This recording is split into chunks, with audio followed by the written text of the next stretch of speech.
Suffering Podcast.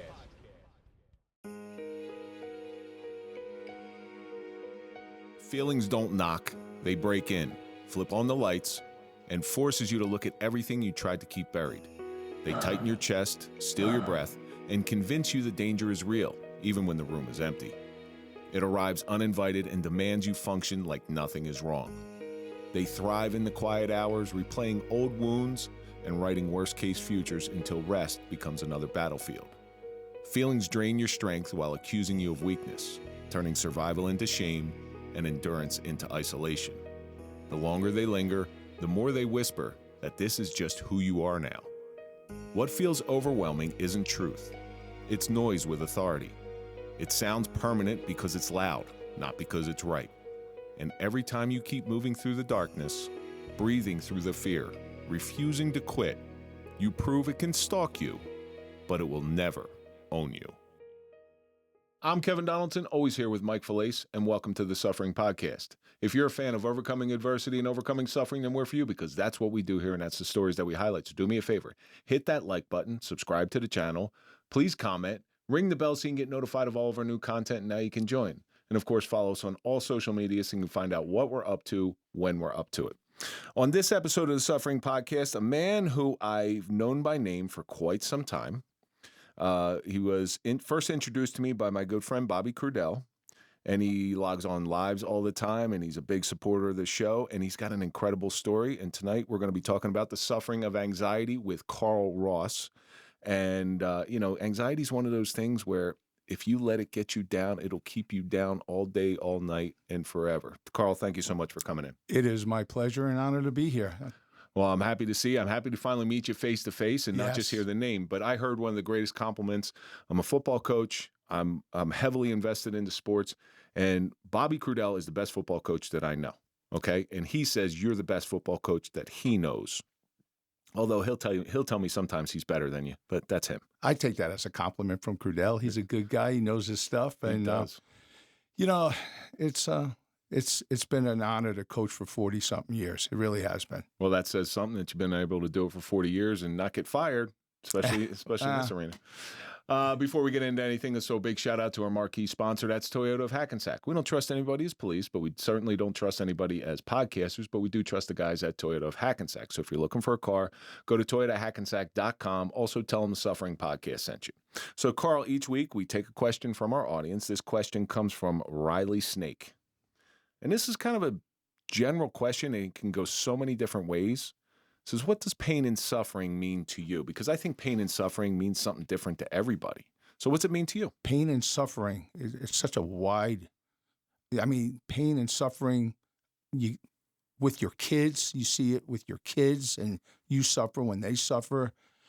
Pain when one of your loved ones, that seems to have been happening for the past decade or so with me, they suffer. I'm in pain from it.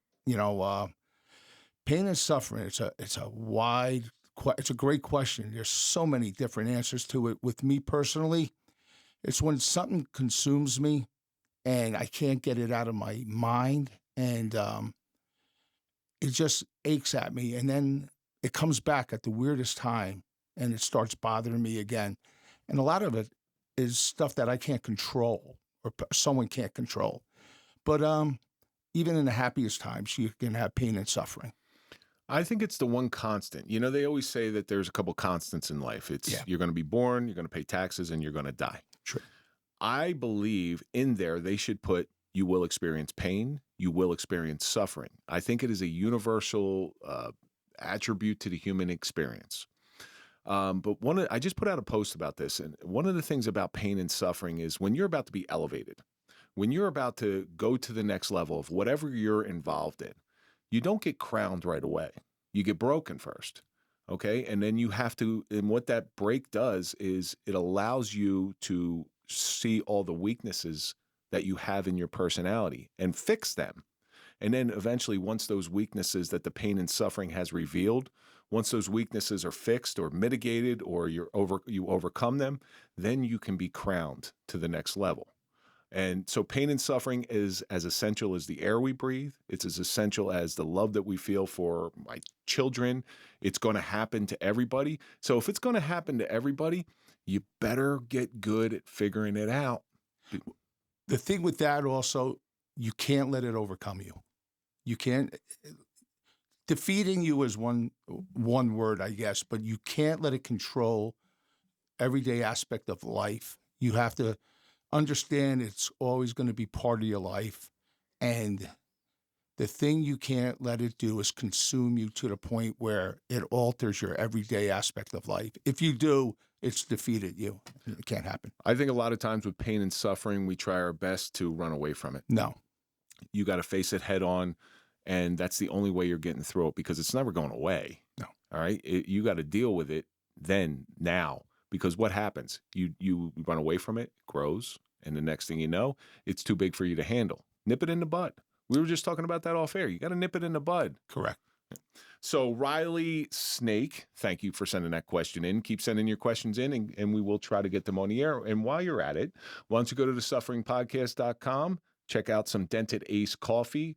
All proceeds, 100% of the proceeds, go to Dented Development Project, which helps first responders, veterans, and their families overcome dents that are caused by suffering. And it's a good cup of coffee. So go to thesufferingpodcast.com and get your bag today. So, Carl, the things that I know about you come from somebody who has a tongue that is very sharp, and he speaks truth. He speaks truth. Your second commandment. Yeah, of course I'm talking about Bobby, but I would like to hear a little bit about you from yourself this time, about how you grew up, where you grew up. It's an interesting story. Mother and father met each other at a Navy base. My mother lived in the Bronx. My father's from the South. He's stationed in Brooklyn. The girls go pick up the guys. They meet, they fall in love. They're young, 19 years old barely, and they get married. And next thing I know, my dad's in the service. I'm born in a Navy hospital with my sister a year and a half after me. And my mom doesn't like the South. She's a city girl. She tells my dad, we're going back home. He comes up here, tries to make it work here. He's a Southern boy. So, I ended up being raised by my mom. My father was a good guy, not a great father, but he did good by the second time. He got remarried. My half-brother and sister did good. Sometimes you got practice. My mom was my dad and my mom, and we raised it here in Carlstadt. And, what years was he at the Brooklyn Navy Yard? 61 to 62, I think. Yeah, see, my uncle worked there from early 50s until the 70s. Okay. God, he's a tough Irish dude, but he lived in a Polish neighborhood, right? Lived in a Polish neighborhood in Brooklyn. Yeah. Went into a bar and told Polish jokes until he got into a fight. That was his deal. Okay. Yeah, and he did it every single day. Didn't stop him from doing it more, though, right? No, he did it all the time, and he was a tough bastard, too. He just loved to fight. So you grew up in Brooklyn? No. My mom came back here. My older aunt, my mom's sister, found Carlstadt, New Jersey. And we went to Jersey City, where the rest of the family left the Bronx from.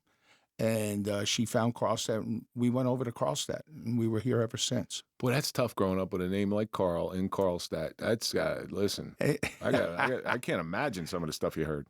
Yeah, well, you know what? They were more interested in my southern drawl a little bit at age 6 years old. Oh, really? But I got rid of it quickly, and it only came back when I went back down to visit cousins. So where did your father live? He lived in Harlan County, Kentucky. That's where he grew up. Mm. Yeah, and then after the service, he tried staying here. It didn't work out.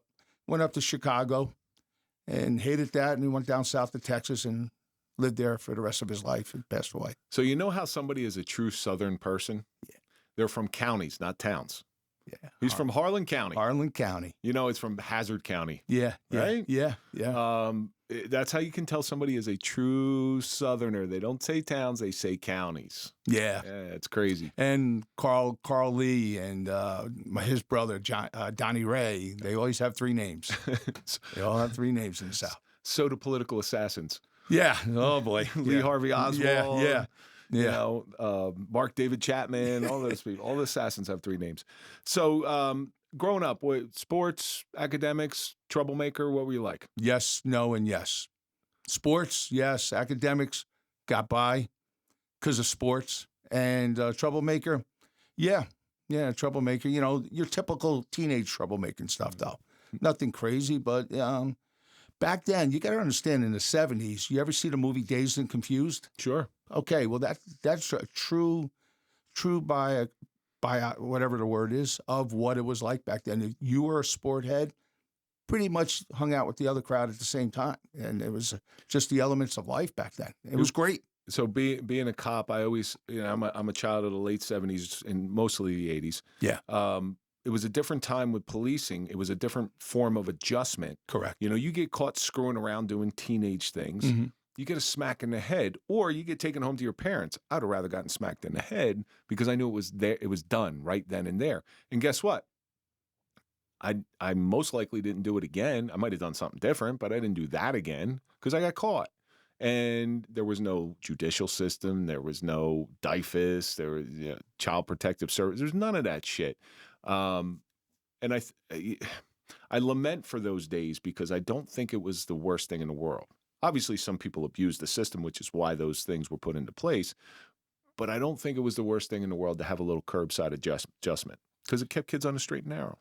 Yeah, times are different now. The kids can't do or go places that we went in the 70s and 80s. Times are different. Social media is out now, cameras, iPhones, everything. And technology has changed. The kids don't hang out.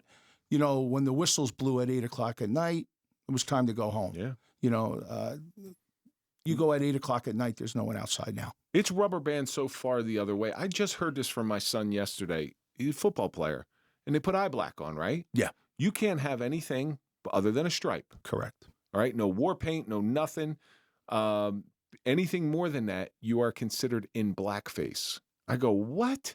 This is crazy.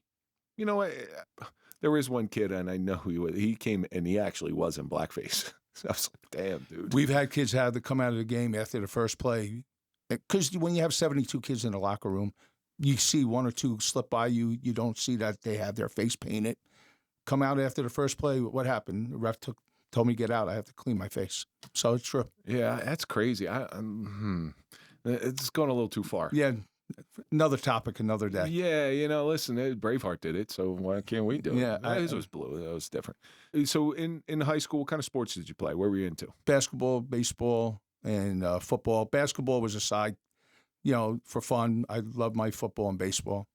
Basketball is one of those great sports to keep you in shape for the other sports. Yeah, and that's all it was for me. And I actually blew my knee out by my senior year. Didn't even play basketball my senior year. But baseball and football, by far, my favorite sports. Yeah, that's the one thing my son stopped playing this year. He stopped playing basketball and he's wrestling, which, again, everything is geared towards football.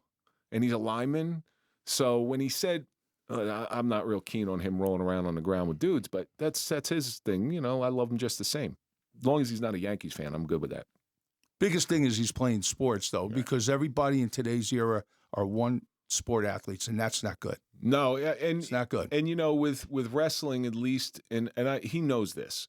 With wrestling, at least it'll teach you how to move the body. There's value in it to what he wants to ultimately do, which is to go to college to get his education paid for. Yeah, and that's with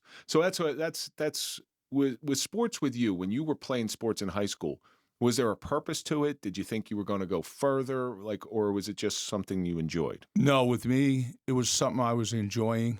Other people, yeah, they thought it was going to be a future career. I never saw it that way. We saw it like what it was, just blue-collar South Bergen County football team playing. That's all it was. So if you can take a kid's love for any type of sport, pick a sport. You take a kid's love, and you can instill upon that. Like here's the conversation I've always had with both of my sons. It's why would you want to play? They're both football players. Why do you want to play football in college? All right. And they both know the answer because I've told the answer to them several times. I said, they'll both tell me to get my education paid for, And I said, right. Anything beyond that is gravy. If you're able to go further, awesome. Don't bank on that because it's tough. The percentages, it's somebody just laid this out for me. It's like 2.5 million kids play junior league football. And then 1.5 million kids play high school football. And then 4,000 kids play college football. And 236 of them are drafted into the NFL. So think about the odds.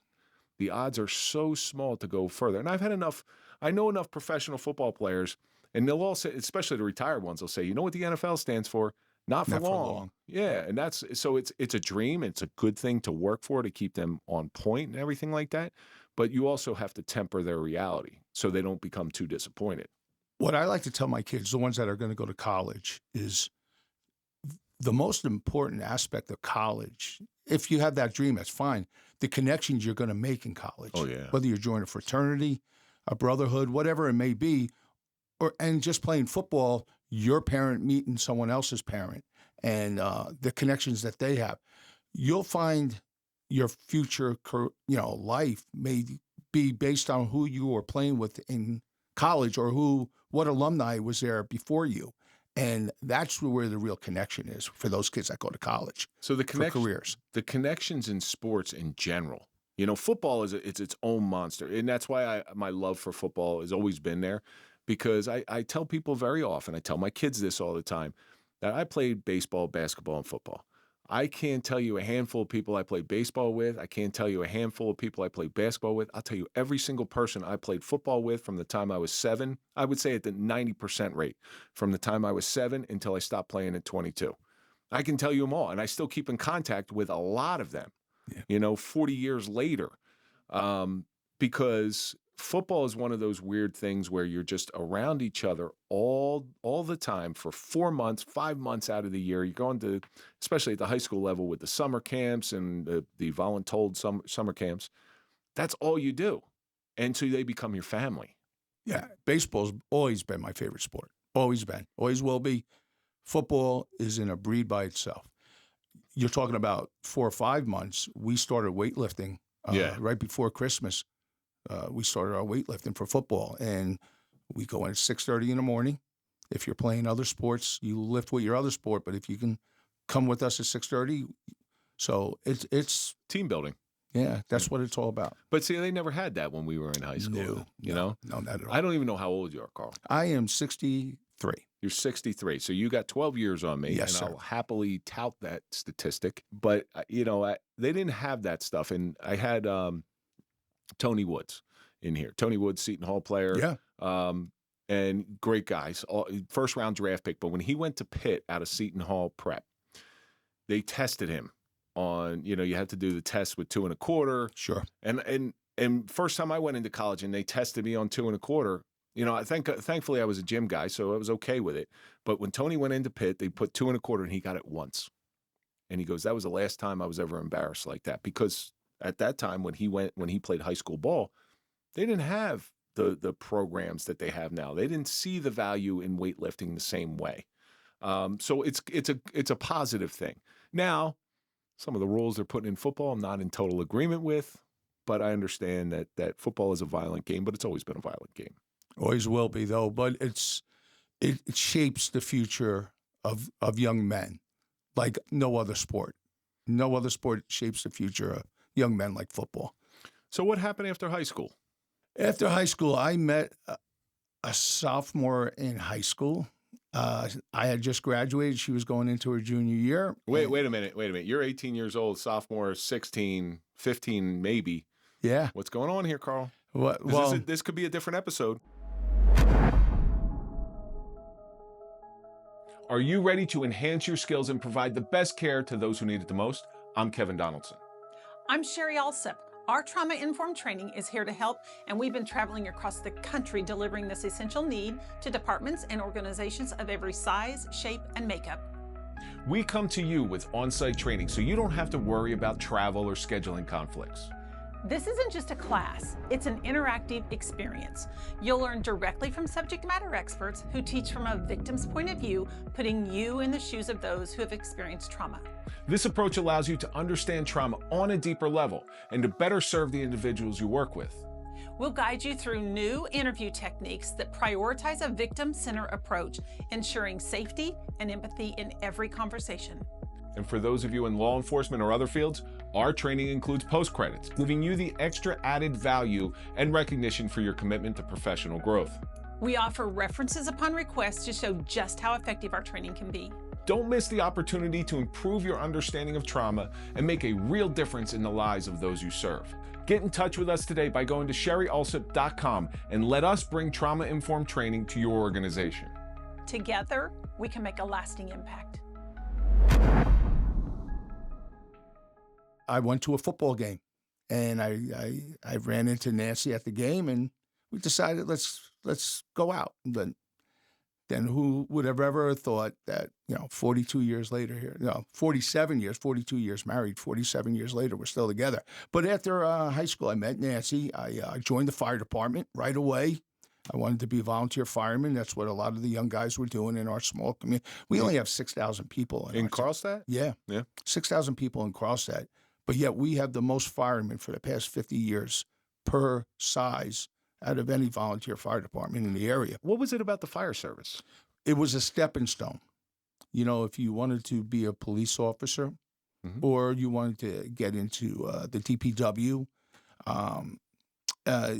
you join the fire department, you be part of your community.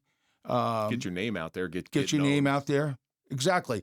And back then, they were hiring public employees to be volunteer firemen so they get fire engines out there in the day. It's kind of like a paid department. My town does the same thing. So it was a great, and I just met Nancy. It was a good way, and it still took me about 5 years to get on, because I wasn't the only one trying to do it. With police or DPW? Whatever. Yeah. Whatever. I joined the fire department, and I started coaching right away. And you said what happened after high school goes back to the other thing, or were you an athlete, a scholar, or a troublemaker? I was a troublemaker back then still. So I needed a little guidance. And so when Paul Rizzo asked me to be a coach, I was barely 20 years old, and I joined the fire department. They fell hand in hand, and it worked out magically. I mean, the fire department, I got into it so much. I did my Fire 1, my Firefighter 2, my Fire 3, boom, boom, boom, back-to-back years. Fire officers training, we all did it. We were all young. We all went to school together. There was a brotherhood there for me. And at the same time as doing that, I'm coaching, and I'm learning about coaching at such a young age and recreation, and dealing with kids that were basically 6 years younger than me, 7 years younger than me. But so I did that for the next 6 or 7 years, and then the next step started taking in. So, we're here to talk about anxiety, because anxiety is one of those things everybody experiences at one point in their life. Yeah. And some people deal with it better than others, and some people have more severe cases of it. Now, you're playing sports, which gives you a lot of confidence. You're becoming this fireman, which gives you a lot of confidence. You're coaching, which teaches you to instill confidence in your players. When's the first time, if you can remember, when you felt this bubbling up? Probably didn't even know what it was. I would say roughly when things were starting to go really good, but I was getting overwhelmed. You just said that, and then I got married, and then I had kids. Oh, you didn't take a break at all? No. By 1985, me and Nancy was barely 20. We had our first kid. I was coaching. I was fire department. I was getting hired in the DPW in 1986. I was moving up the ladder in the fire department, moved up fast to lieutenant. Coaching, moving up fast. I took over the recreation program at age 30. So by 1990, I'm running the recreation program.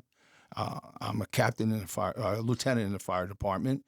I got 2 kids and 1 on the way. That's when I started getting a lot of these episodes where my stomach, I thought I was going to the doctor thinking I had, and it wasn't a heart attack. I'm too young. But I was having episodes, I was having sweats, nerves were shot. So tell me about the first time that you can recall one of these things hitting you. 1997. You know the date. Yeah. Walk me through that episode. Yeah, 1997 was supposed to be the best year of my life, and it was. Let me get that. When I say it was one of the best years of my, I'm head fire chief. We have our 125th anniversary. We're hosting it. We're hosting the New Jersey State Firemen's Parade in our little town of Carlstadt, coincide with our 125th anniversary. My oldest son is playing football and recreation and winning Super Bowls at a younger level. I'm coaching the senior team. That's the first year we started our 48-game winning streak, our first Super Bowl in 97. I'm coaching at Paramus Catholic. I got hired there.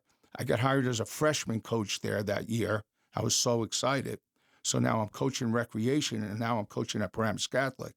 And not only my coaching, I'm helping running the defense to the state championship where we beat Del Barton. We upset Del Barton in the finals. But before that all happened in that year, we had a boat fire. And it was April of 97, about 5:30 in the morning. And I pull up down to the scene pretty quick, and a cop is yelling. He's screaming for help. He's helping there. We got to get in there. Now, the Hackensack River is 4.5 miles from our firehouse. We're a volunteer fire department. People got to go to the firehouse. They got to get the engines down there. We have another small substation down there. Same problem for them. They got to drive 4 miles to get to the substation to get there. And, so we get our first engine in, and we don't even lay the hand lines in. I got to send a crew in because the fire's involved, and we got to see if we can get this guy out. There's somebody trapped in the boat. Yeah. Yeah. So as we're laying a line in off the hydrant and we're taking the hand lines out, we had enough volunteer firemen that day. We had a good turnout with the first engine. I sent 2 guys in to do a primary search, not a secondary. Just get in there right away, see what you can do, see if you can find where the alleyway was small to his bedroom was located to the front of the boat. They said. So as they get in, the boat explodes. So now we lost a guy that was screaming for help, apparently. Not apparently, that's what I was told by, and I'm sure he was. And now I may have just lost 2 firemen. So it took a couple of seconds to realize that they were able to kick the side of the boat out and fall into the river. But I don't know that, and I still got to do the job. The second engine's coming in now. And you're the chief at the time. I'm the chief at the time. You're the weight of the world's on your shoulders. Yeah. And I was still okay because everything was going well. Not going well, but I was still under control. I was doing well. I was under control. But I don't see these guys yet. I still don't see these guys yet. And we get the hand lines in, we send another search team for these guys now. And then they come out of the water and their gear is all tarred, all burnt up. Their helmets are all. And that's when it hit me. Not then, but that's when it hit me right after that. The anxiety went to the next level. The episodes that I was experiencing for the minor ones, yeah, took it to the next level. Took it to the sleepless nights, the dry heaves, the sweats. I've had panic attacks before. Yeah. Okay, and a panic attack, for those people who have never had one, you'll swear you're having a heart attack. Oh my goodness, overwhelming. Well, the funny story about heart attacks is I in 2020 I had a big stressful week and I was doing jujitsu. I just had it's the COVID shot. I'm positive because I was training for a triathlon. Yeah. I was training for a triathlon, so I was as healthy as I've ever been. And I'm doing jujitsu one night. My chest is hurting. I swear I pulled a muscle, So I sat out. We were rolling around. I sat out the last 10 minutes. No big deal. The whole week I'm sitting there and, it's a pulled muscle, right? It's no big deal. I've had panic attacks before. It kind of feels the same way.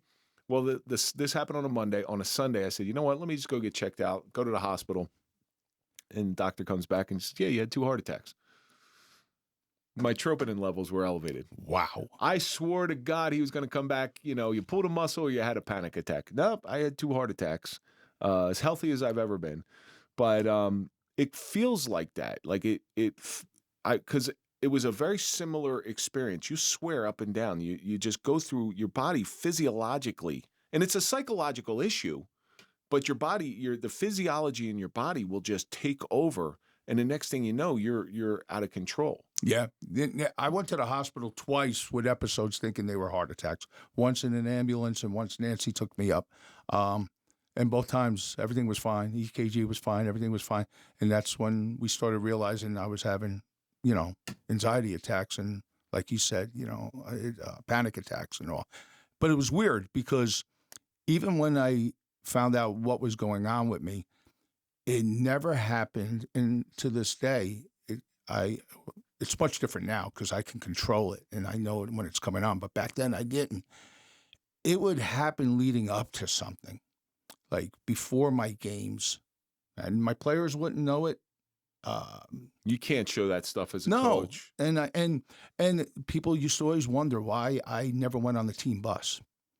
I used to take my car everywhere and to this day, for 42 years, I take my car just in case I have an attack. I don't want to have it in front of 72 players or 50 players. And recreation, they're 12-year-old kids. Yeah. I don't want them to experience that. So I want to be able to pull over on the side of the road, and I have had to do that. Pull over on the side of the road, let the episode happen, work through it, and then get back on the road. And it happens daily, not daily anymore, but it happens. So back then, you feel yourself dipping into this state of anxiety, Yeah, this state of panic. yeah, And when you're deep in the middle of it, yeah. what is your go-to reaction? The battles we fight are hard and taxing on the soul. Fighting a battle that seems impossible to win. The stressful calls that give us wounds that cannot be seen. These moments leave scars. They leave dents. Sometimes we just need to sit and talk over coffee. Finding a moment of peace in the comfort of decompression with those whom you share difficulties. Sharing moments with those who are the only ones who understand. Our peace comes in the quiet moments we can share with our brothers and sisters. It's just a moment to sit, listen, and let it out. We may be dented, but we are not broken. The Suffering Podcast, Dented Ace Coffee, was created to bring the peace to the protectors. Dented Ace Coffee is a tribute to my brother Mike Felice and all the others who couldn't find their peace. 100% of the proceeds will go directly to Dented Development Project so that we can begin to repair the dents caused by suffering in veterans, first responders, and their families. The Suffering Podcast's Dented Ace Coffee. Get yours today by visiting thesufferingpodcast.com. Back then, Yeah. run away from it.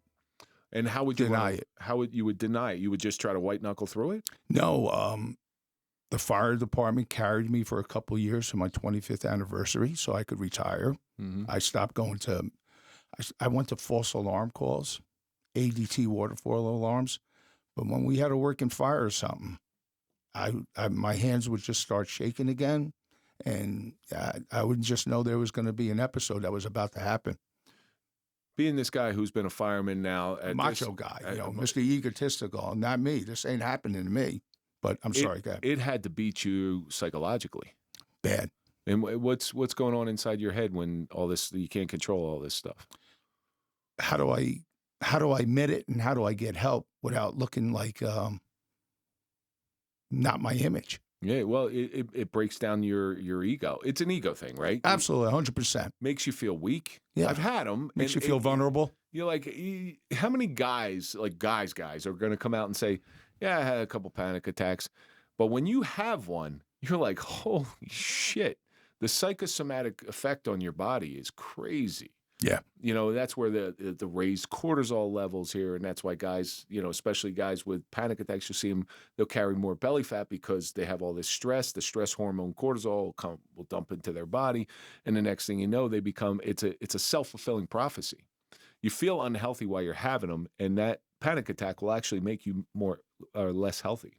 Oh, it wears you out. You almost pass out and sleep because you're so exhausted, And then there's the denial. Right away, let's put them on a pill. Oh, yeah. Let's give them clonazepam. They prescribed clonazepam for me. And Nancy says, you're walking around like a zombie, Carl. Yeah. So. Yeah, I used to use them for something different when my shooting. Yeah. I swear to God, you could get, because don't ever do this. This is bad advice. This is me passively trying to kill myself for 20 years. They put me on that, and I realized that if I took a lot of that, I could drink less and get drunker. Okay.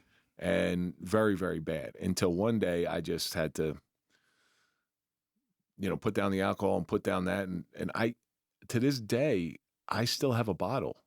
And I keep it around as a reminder. And there's a lot of pills in there. It's so weird you said it. Top shelf, left side, I have a bottle of clonazepam. The same 30 pills are in there from the day it was the last time it was diagnosed, given to me. And when, the great thing about that is now that you keep, I don't know why you keep it around, but for me, I keep it around for a very specific purpose. Actually, Bobby and I will talk about this. There are people who stop drinking, but they're not sober. There are people who stop taking Klonopin because it is habit forming. Yes. There are people who just stop taking Klonopin, but they're not sober from Klonopin.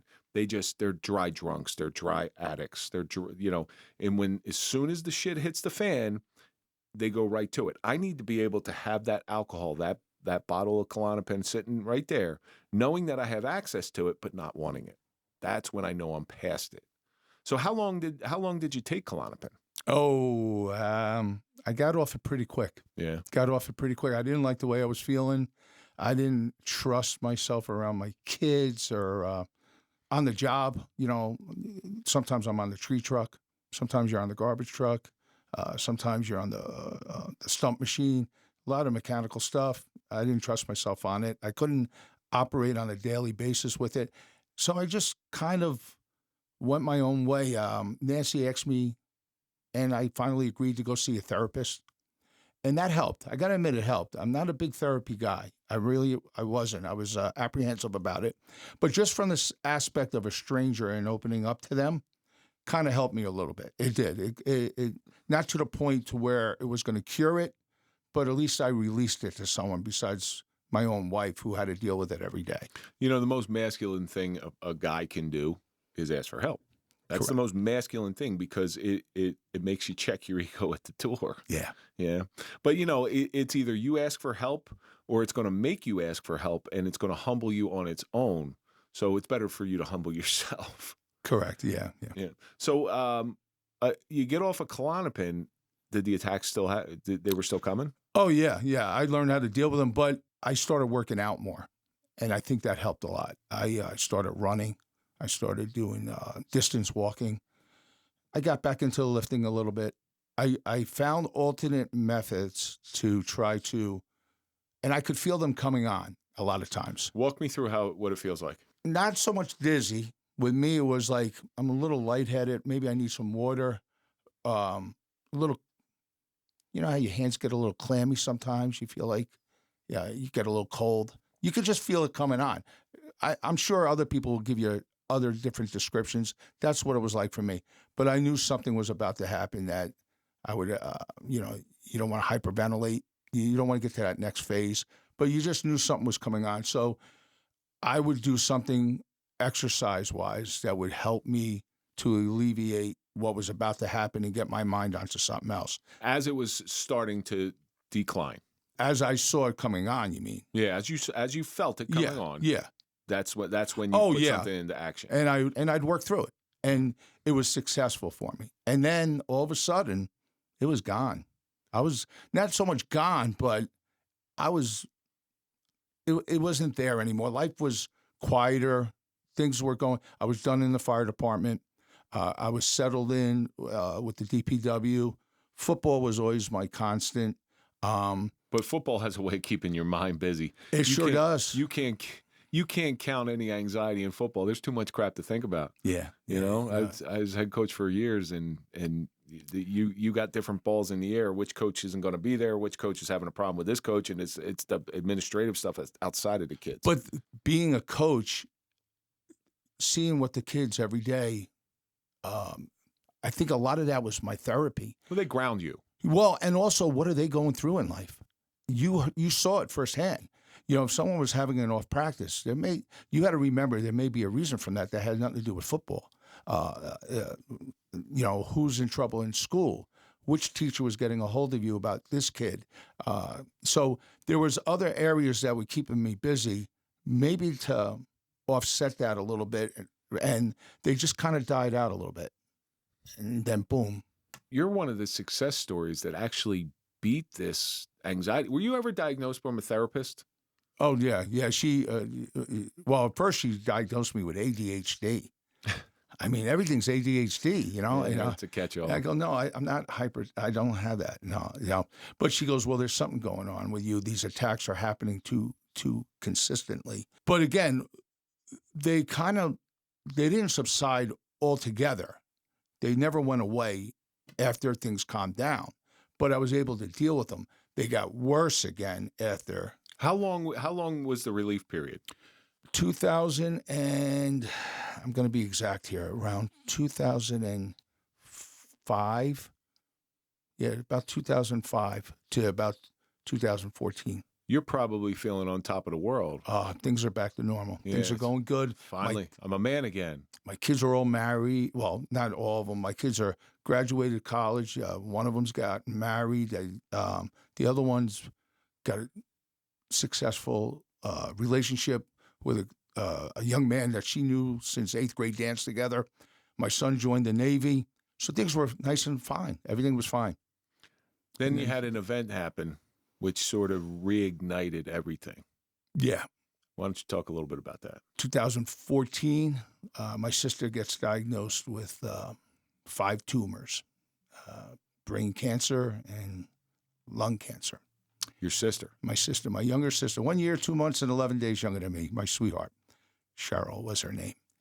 And 4'11", 95 pounds of pure FU. Pure FU. You can say the real deal. Yeah, I know I can. But you know what? Whatever you want. I got a feeling I'm going to have some players watch. I'm hoping some players watch this one day. So, and it's a really bad diagnosis. It's advanced stage 4. But she don't want to hear it. She's a fighter. She goes in for the 7 surgeries. You know, they get 3.5 of the tumors removed, and she lives another 5 years to 2019. So, why is that important? For Cheryl, she got to see her kids. She got to see one kid get married. One kid had cancer in 2007 at age 19, Ooh. Cliff. And he gets diagnosed. He beats the cancer, gets addicted to drugs. Oh. So now my sister's got to deal with my nephew, Cliff, addicted to drugs that he got hooked on when he beat the cancer for the pain for the drugs. But she got to see him get clean before she died. So that was important. So out of the 5 years she was alive, still 3.5 were quality of life. The last 1.5 years, I watched that poor girl just suffer. And on the day she passed away, I whispered in her ear. I said, "Honey, I got it from here. I got the boys." And I said, "You can go now." And she looked at me ever so slightly and whispered, "No, I'm not ready yet." And she put a little smile on her face. And then she passed away a little while after that. I'm surprised she didn't look at you and say, "Who are you telling to leave? I'm surprised. I'll leave when I want to leave." If she had enough strength, she would have gave me this. Yeah, that was May 2019. So 14 to 19, the attacks starting to reemerge? They're starting to come back more frequently. Yeah, they're starting to come back because I'm dealing with the stress of her. Great husband, great stepfather to my nephews, but still a lot of it. She's my baby sister, so call me. And she used to call me a lot. She called me a lot. But I don't regret that. I told her to, and I'm glad she did. I love her. I still miss her to this day. Like, if I was in your situation, I would feel very guilty about having those things. And I don't know if you felt that way or not, because you're watching your sister die. Yeah. Okay, you're watching the end of her life. Correct. And you're feeling a certain way because you're sad. You got all this weight on your shoulders. Was there any guilt that you were having these attacks? Did you try your methods, or were they? Oh yeah. No, I was fine because I knew how to take care of them. Right. I knew how to take care of them. A lot of people complimented me about, they saw me running. Mm-hmm. My God, you're out there running. You look great.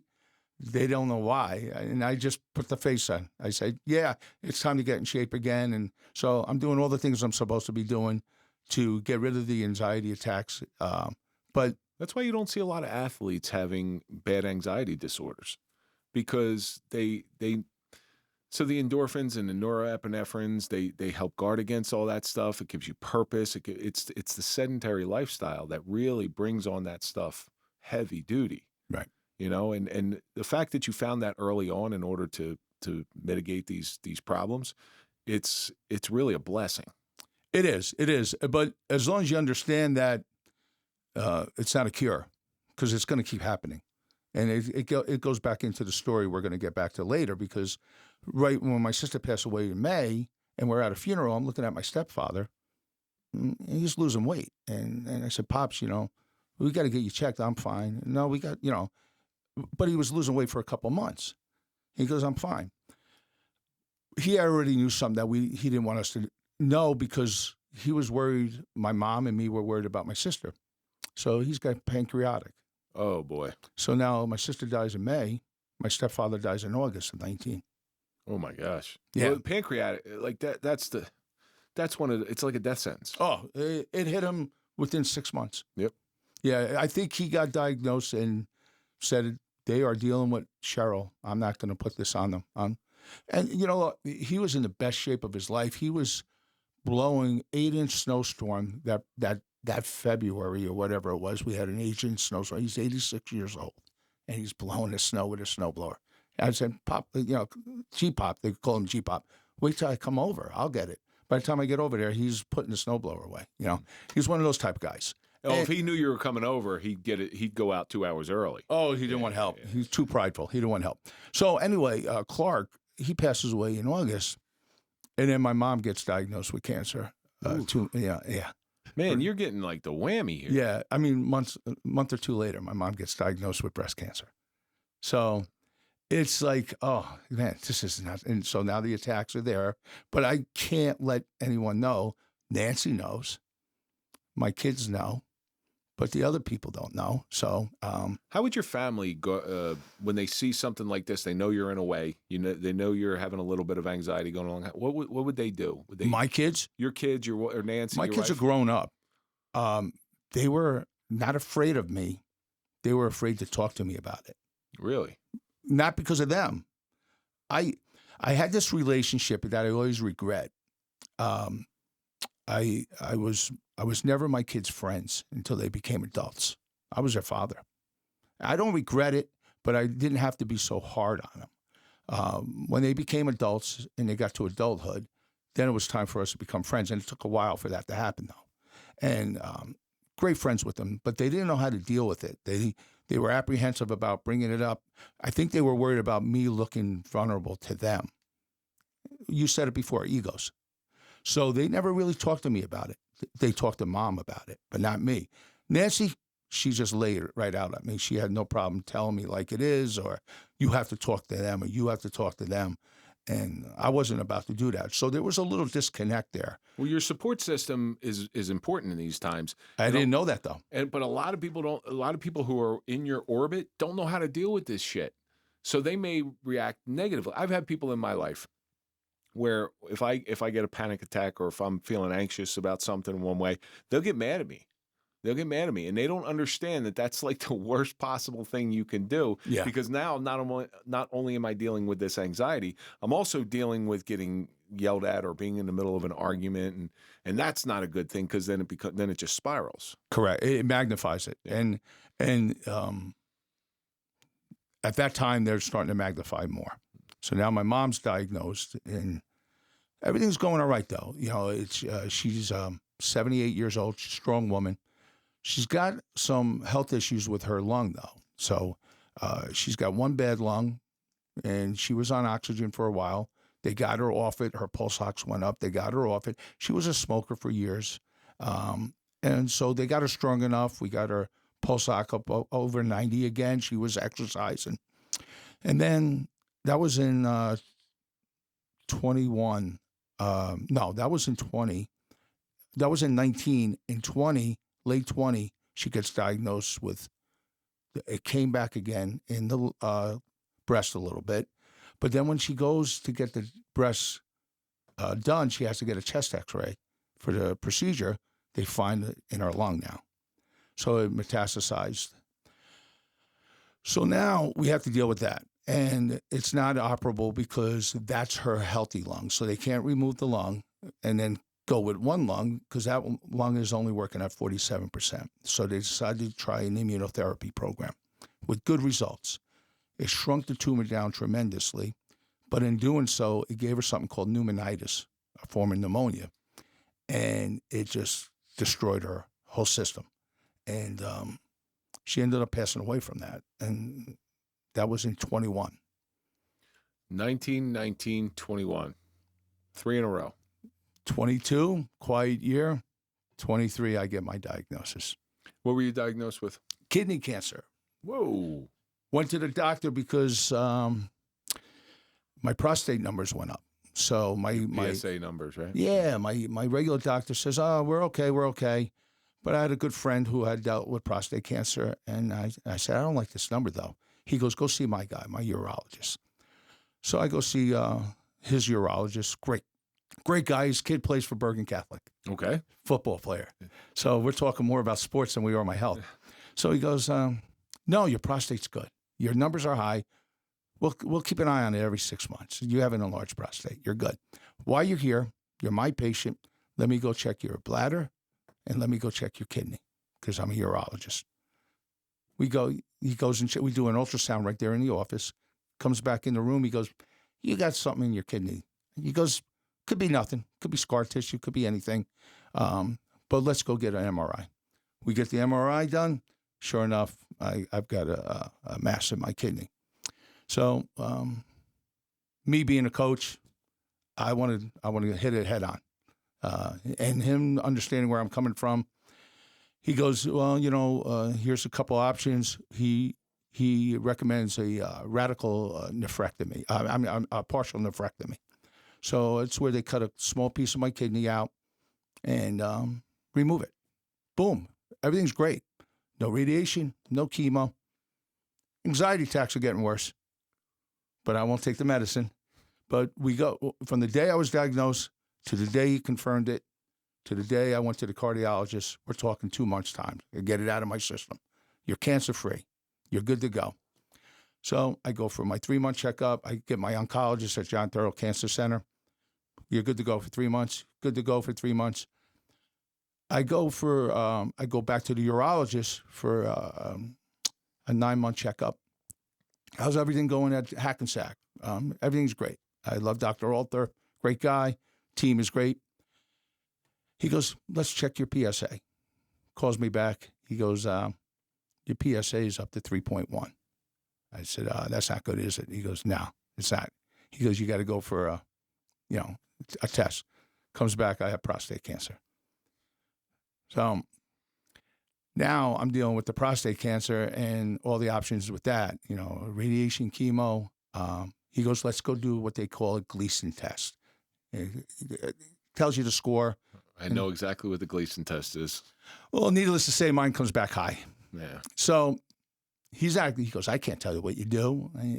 That's not my profession. I can't." He goes, "But based on your age, if you were 75, 80, go get the radiation and the chemo. 62 years old, it's up to you. Either one you're going to be successful with." I said, "Let's get it out." So I had the prostate removed. So the funny thing about prostate cancer is I heard a statistic that if a man lives long enough, he will get prostate cancer. Yes. 100% true.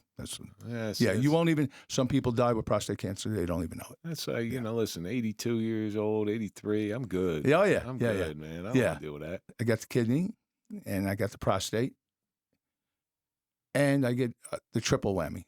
I get the 3 package. I get diagnosed with CLL. What's that? Chronic lymphoma and leukemia cell.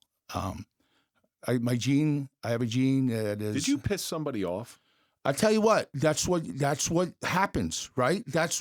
What did I do to deserve this, right? I thought I did right. I coach, fireman, raised three kids, church oriented. Yeah. Been an elder for 20 years in my church. I thought I did things right. So I'm saying I don't mind a test from God, but boy, oh man, I feel like I'm going for my bar exam. That's when you look up at God and you say, "God, I'm not an academic. Stop with the tests. I get it." And Nancy's by me every step in the way. So thank God, though, I get diagnosed with CLL at such an early stage that there's no treatment for it. It's just monitoring. And if the number ever flares up to a number that's not comfortable, then there's the treatment. And, so I meet I'm going to another oncologist now, so now I'm seeing a hematologist oncologist on top of seeing my other oncologists for my other cancer diagnoses. So now I'm sitting there with all this going on, and here the anxiety attacks come back again. The sweats. Probably full force. Oh, like you wouldn't believe. And not much I can do about it because that's an excuse, the one I'm using. I'm 63 now, so I'm not going to go out running. I'm saying, here comes the pity party. So I'm not going to train like I did. I don't have it in me. Is it I don't have the desire or I don't have the will? No, I'm too old. I'm too tired. And that's when you need the support system. And that's, I'm not, and the ones that go to the meetings, that's fine. The ones at the hospital, that's fine. But I need a different support system. I need a Bobby Crudell. I need my wife. I need other people that are in my life every day that battle cancer. They're supporting me now, and they're making me stronger and better and more realistic. And to this day, I'm still working on getting out of the funk from the 3 diagnoses and the last one.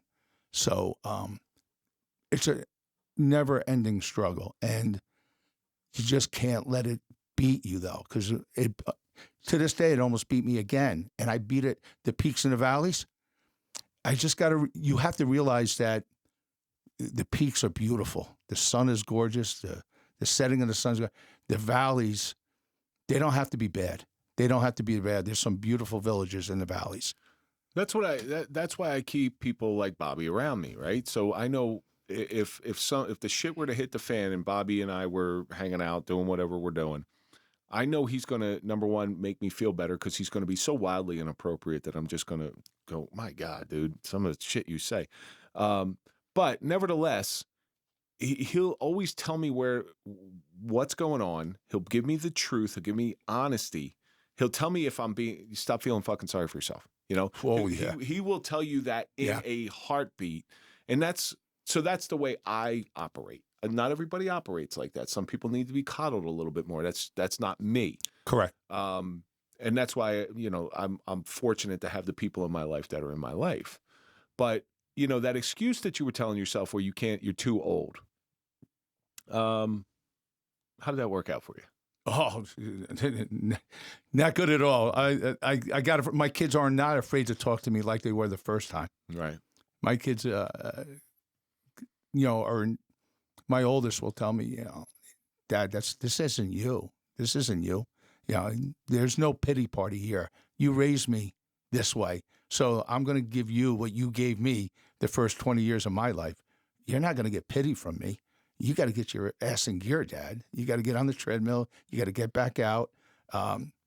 And these episodes will dissipate on their, or you'll be able to control them like you have. It has to get to a point where it becomes so uncomfortable for you that you are willing to actually shove your head up your ass if you're able to do it, if that was the path for healing.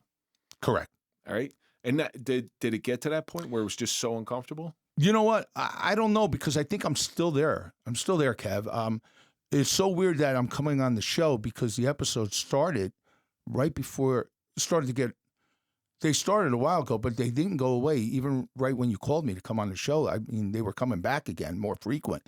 So, but the support system I have now is much better now than it was years ago.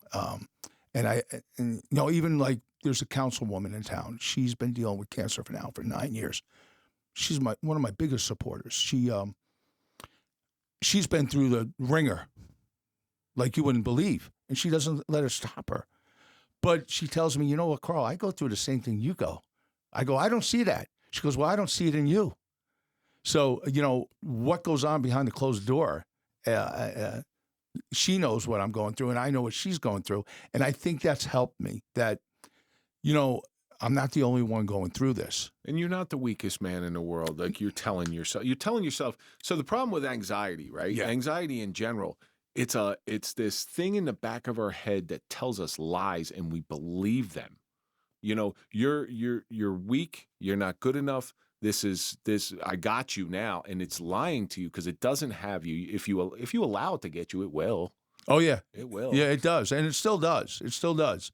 But you got to have, it keeps just coming back to it. You got to be able to recognize it, and you got to be able to trust the people around you that they're going to tell you, hey, listen, you're going down in the dumps again. It's not depression. I don't want to say it's depression because that's not fair to people that suffer from depression. I don't get depressed. I get Melancholy. Yeah, self-pity. Yeah. It's not depression. I can still go coach every day. You know, I can still break down films every day. I can still do things but it's a constant. It doesn't go away. When I close my eyes, my mind is racing already. What are they going to find out in my next test 3 months from now? So for me now, yeah, when the lights and cameras go on in this show, there are times I come into the studio, I'm devastated. After I lost Mike, I recorded the night of his funeral. Not because I had to. The guest was very understanding and said, we can reschedule this stuff. I said, no, you don't understand. I have to, because I knew if I would have went home or just sat in silence, those thoughts would be racing. And I had to get in here and do it, and it was hard. But, I'm able to fake it until I make it a little bit. Yeah. And it becomes my peace. It grounds me. It's like I can hear you talk about your sister dying of cancer, your father, your stepfather, your mother, you going through the cancer thing, and it gives me, okay, so I'm a little, come on, suck it up, dude. Carl went through all this bad crap, and he has, he deals with daily anxiety. Come on, man, you can do it. And that's what suffering does to me. It gives me a lot of perspective, because I don't like to fight for trauma trophies. Like your suffering is no different than my suffering. It's no better or worse. It's just different. That's where I'm going to tell you. I was talking to my wife about this, even on the ride up. I said, Nancy, I don't really belong on this show. I've seen the episodes. I've seen what people have gone through on Kevin's shows. I go, I don't know if this really falls under this, because it's not inconsequential to me. It means something to me being on here and to talk about it. But I'm saying this pales in comparison to what some other people are going through in life. And I think it humbles me a little bit that way, as far as saying, I've gone through hell for the past 5 years, but other people have gone through hell also. My hell is just a little bit different than theirs. So when I go out and when I train police departments with my partner, Sherry Alsop, who just has a horrific past, we say this all the time, where, if it happens, hers was over 10 years, multiple times a week. It was just horrific. Yeah. And then once is bad. This is really bad every single day or multiple times throughout the week. But it's not the issue, because while it's happening to you, like when you showed up and somebody's car is on fire, that's their worst day. That's their worst day. Yeah. You're dealing with cancer. That's your worst day. Okay. But there's still worse days. It's comparison is the thief of joy, right? So we can't compare our pain to somebody else's pain. It might give us a little bit of perspective. It might say, hey, listen, okay, they're dealing with this and they're human, so I can deal with this because I'm human as well. Yeah. But with anxiety, the reason why you do belong here, and I have to respectfully disagree with you, anxiety is one of the most common afflictions that is experienced by every human being on planet Earth. Just because it's not, you don't have 17 different adjectives on top of anxiety that would make you the worst case, you have the worst case of anxiety on the planet, doesn't make it any less effective. It's actually way more relatable than somebody who's never experienced sexual assault or lost a limb or homicide or any of these bad things. All right. What you have went through and what you are dealing with currently and what you've overcome in the past is common to every human being on planet Earth. Yeah, it's not about the cancer. So let's put that aside. I'll blitz. I'll blitz. I'll call an all-out blitz on the cancer as a coach. I'm not worried about that. It's the anxiety that just 20-year battle, and God willing, it'll be a 20-year battle for another 20 years. So if you had to give somebody who is suffering from consistent anxiety the way you have throughout your whole life, if you were just to give them one piece of advice, do you think that would help mitigate, especially stuff that's worked for you, what would it be? Acknowledge it accept it, deal with it head on, challenge yourself to defeat it, and don't let it consume your everyday part of life. There'll be times that it does. There'll be times that you think you can't, but you will if you believe you can. So understand it's part of your life for the rest of your life. It'll never go away. It's no different than if someone has asthma. It's no different if someone has high blood pressure. You have anxiety. Deal with it head on. Face it. Ask other people, how did you overcome it? Doesn't mean you're going to do it that way, but at least they'll give you more other options besides just medicine. At least you're not lost out in the middle of the desert with no compass or waypoints or nothing to navigate for. At least you got a little idea where to go. Yeah. 100%. It might lead you in a direction that ultimately gets you through it. And someone's always feel free to inbox me. Well, so we are coming to the end of this thing. Why don't you give out where our audience can find you? I'm on Instagram, KRoss 701. I'm on Facebook under Karl Ross, and not with much. A K. With a K, KarlRoss. Other than that, I'm not a big. I do have. My kids told me I have a Twitter account, but I don't follow that stuff.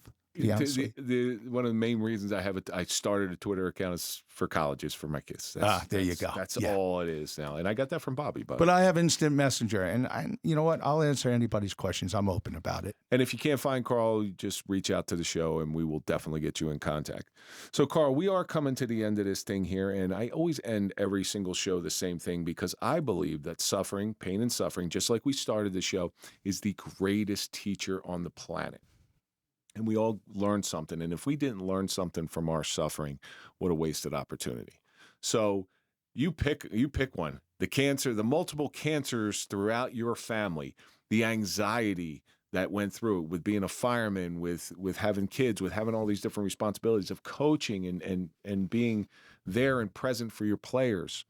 You've gone through different amounts of suffering, and you've managed them in a way that is very admirable. But what do you think your suffering has taught you? I think it's still teaching me. I think I'm still learning from it. What it's taught me is to open up and tell others what I've gone through, just in case they're hiding it themselves.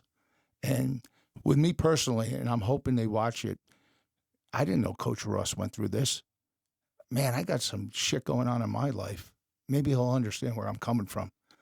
I never saw Coach Ross in that aspect. Or I'm sure I'm going to get some phone calls from firemen. I never knew all those years. So what it's taught me is I should have opened up years ago. And I want people to open up. If they feel this is helping them tonight, open up. Don't do what I did. Don't keep it to yourself, and don't let your wife just be your only source of your outlet. Open up. It's a lot to put on your wife. You know what? She's still there. All 5'3" of her, and she's the strongest person I've ever met in my life. She really is. Well, you'll spend the rest 20, 30 years of your life making it up to her. Take her on vacation. Take her all the places that you always wanted to go. Bucket list, my friend. That's it. Karl, I can't thank you enough for coming in. And I really do appreciate you. I appreciate the journey that you went on, and you got to keep me abreast. Next time you feel that stuff bubbling up, I'll get you on the phone and we'll talk it out, because I've been there as well. Maybe not as bad as you, but sounds like a game plan, my friend. I think we can get through a lot of things if we just stick together.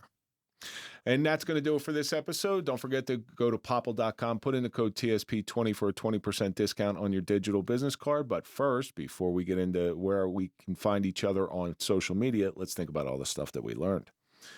You can't let suffering overcome you. Being overwhelmed can manifest panic. Success may be short-lived. We all get tested from time to time. We all need a very strong support system, but most importantly, acknowledge, accept, and fight until you kick its ass. And don't forget to find us on all social media. That's Instagram, Facebook, Clapper, TikTok, LinkedIn, OnlyFans. Follow me at Real Kevin Donaldson, and of course, follow the Suffering Podcast, and we're going to see you on the next episode.